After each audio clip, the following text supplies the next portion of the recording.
भूतिया ढाबा, एक अनजानी राह। पुराने जमाने की बात है, जब मनोरंजन का मतलब साल में एक बार लगने वाला बड़ा मेला होता था। रात का समय था। चार दोस्तों का एक समूह, माधव, राघु, विट्ठल और सयाजी, अपने गांव से कोसों दूर लगने वाले मेले की ओर पैदल और बैलगाड़ी के सहारे निकल पड़े थे। चारों ने धोती कुर्ता और सिर पर टोपी पहनी हुई थी। घने जंगलों के बीच से गुजरता रास्ता और चांदनी रात का सन्नाटा माहौल को थोड़ा भारी बना रहा था। चलते चलते आधी रात हो चुकी थी। सबको जोरों की भूख लगी थी।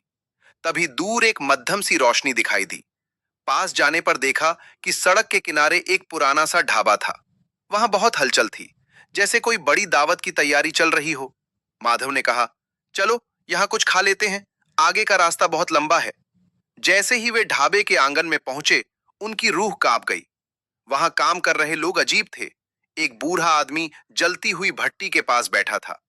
कड़ाही में तेल खौल रहा था, लेकिन वो चम्मच या झारा इस्तेमाल करने के बजाय अपने नंगे हाथों को उबलते हुए तेल में डाल रहा था और गर्मा गर्म भजिया बाहर निकाल रहा था। उसके चेहरे पर कोई दर्द नहीं था, बस एक डरावनी मुस्कान थी। दूसरी तरफ एक औरत बड़े से पत्थर पर मसाला पीस रही थी, लेकिन गौर से देखने पर पता चला कि वो मसाला नहीं, बल्कि सूखे कोयले और हड्डियां पीस रही थी।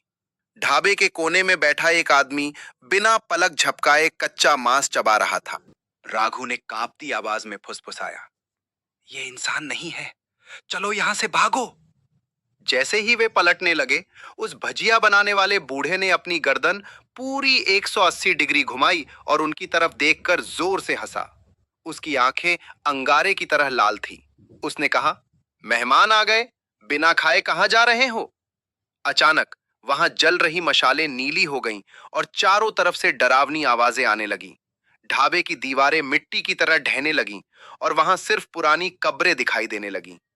विट्ठल ने अपनी जेब से हनुमान चालीसा निकाली और जोर जोर से पढ़ने लगा।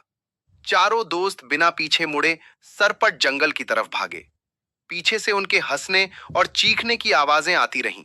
वे तब तक नहीं रुके जब तक कि सूरज की पहली किरण नहीं दिखाई दी और वे मेले वाले गांव की सीमा में नहीं पहुंच गए। सुबह जब उन्होंने गांव वालों को उस ढाबे के बारे में बताया, तो बूढ़े सरपंच ने बताया कि वहां सालों पहले एक भीषण आग में पूरा ढाबा जल गया था और तब से वो जगह श्रापित है। मेले की खुशी तो मिली, लेकिन उन चारों के मन में उस खौलते तेल में हाथ डालने वाले आदमी का चेहरा हमेशा के लिए छप गया।